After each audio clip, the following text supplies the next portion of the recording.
राम राम। इस संसार में दो तरह के लोगों से आप सावधान रहना।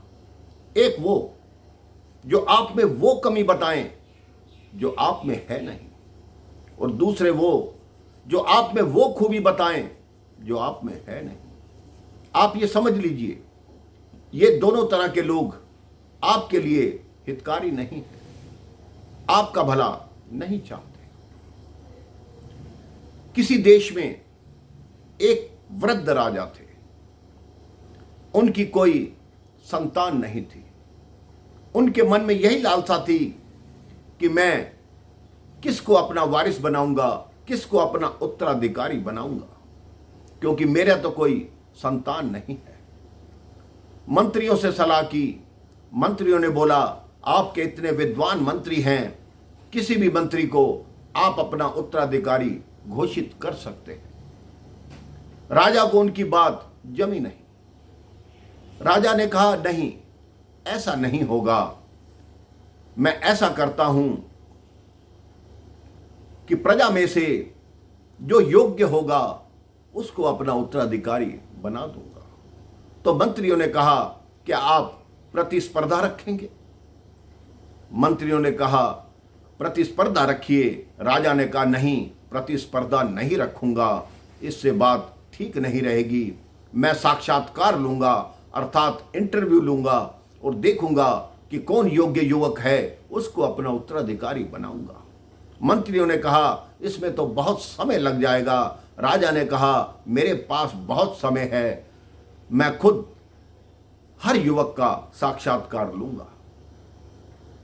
यह बात सारे नगर में, गांव में फैल गई।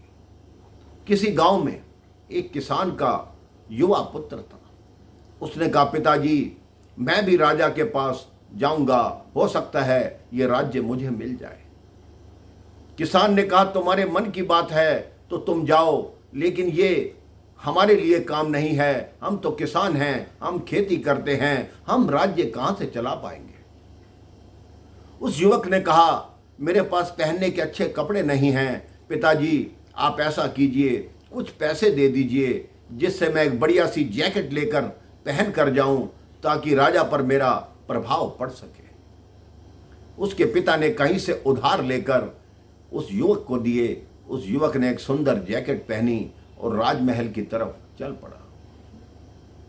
अभी राजमहल में पहुंचने ही वाला था, सर्दी के दिन थे। उसने देखा बाहर एक भिखारी ठंड से ठिठुर रहा है। उसने भिखारी से कहा, क्या हुआ बाबा, आपने कुछ खाया नहीं? उस भिखारी ने कहा, मुझे बहुत ठंड लग रही है, मुझे कोई वस्त्र ले दो।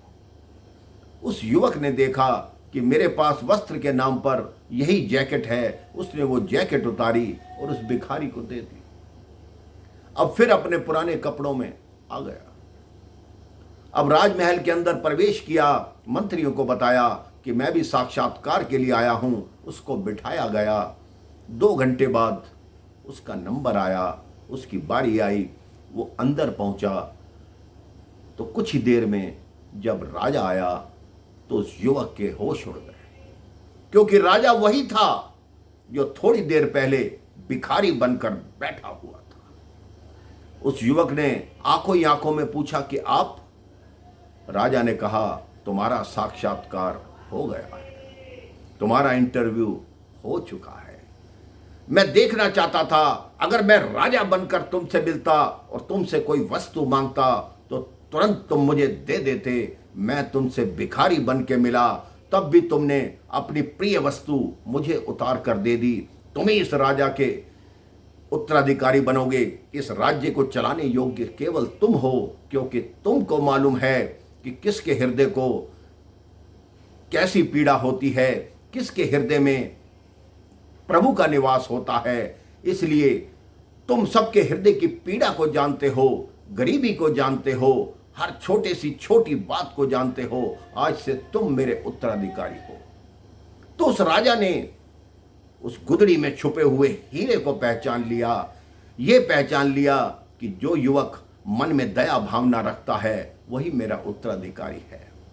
आप भी अपने मन में दया भाव रखिए, अपने मन में सभी के लिए प्रेम रखिए, आपके सब मनोरथ सिद्ध होंगे, आपका जीवन सफल होगा। राम राम, जय श्री राम।